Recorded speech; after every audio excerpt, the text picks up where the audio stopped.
যারা আমাকে বিনা কারণে বিনা দোষে আঘাত দিয়েছে তাদের কাছে আমি চিরকৃতজ্ঞ। কারণ কি জানেন? কারণ তারা আমাকে বাস্তবতা শিখিয়েছে, তারা আমাকে শক্ত হতে শিখিয়েছে, তারা আমাকে নিজের টাকা আর অন্যের টাকা কিভাবে খরচ করতে হয় সেটা শিখিয়েছে। সেটা শিখিয়ে আমি কিভাবে ঘরে থেকে বাইরে না গিয়ে ইনকাম করতে হয় সেটা আমি শিখে ফেলেছি। এখন তারা আমাকে দেখে এত প্রশংসা করে, তারা আমাকে দেখে উদাহরণ দিয়ে অন্যকে বলে, দেখেছ সে ঘরে থেকেও ইনকাম করতে পারে। আসলে আমাদের সমাজটা এরকমই, যে ইনকাম করতে পারে না তার কোনো মূল্য নেই, সেটা ঘরে বলেন এবং কি সমাজে বলেন।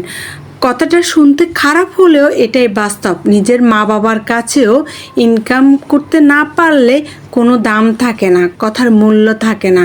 ভাই বোনরা কথা বলতে দুইবার জিজ্ঞেস করে না, হঠাৎ করে আপনাকে দুই একটা মন্দ কথা শুনিয়ে দিবে। যদি আপনি ইনকাম করেন, সকল ডিসিশান নিতে, বাসার কোনো পরামর্শ নিতে আপনি আসবেন কি না, আপনার পরামর্শ প্রয়োজন, তারা আপনাকে তখন মূল্যায়ন করবে। তখন আপনি বুঝতে পারবেন 2 টাকা রুজি করা আর 2 টাকা অন্যের হাত থেকে নিয়ে খরচ করার মধ্যে কত পার্থক্য। অনেকে আমার কথাগুলো ব্যক্তিগতভাবে নেবেন না। জীবনে টাকার প্রয়োজন নেই এমন মানুষ পাওয়াই যাবে না।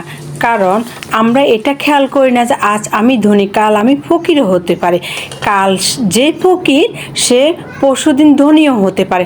এটা না চিন্তা করে আমাদের টাকা হলে আমরা এত যে চিন্তা ভাবনা চেঞ্জ করে ফেলে মানুষকে মানুষ মনে করি না।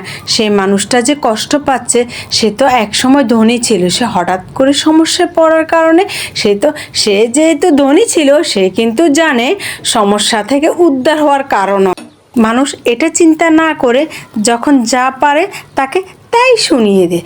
আসলে আমরা মানুষকে ভালোবাসতে শিখতে হবে, ভালোবেসে পাশে থাকা চিন্তা করতে হবে। মানুষের মন মানসিকতা চেঞ্জ করতে পারে। আসুন আমরা সবাই মিলে সবাইকে হেল্প করি এবং কি মানুষের মন মানসিকতা চেঞ্জ করার কাজে আমরা এগিয়ে আসি। আমার রেসিপিগুলো ভালো লাগলে লাইক, কমেন্ট এবং কি শেয়ার করতে অবশ্যই ভুলবেন না।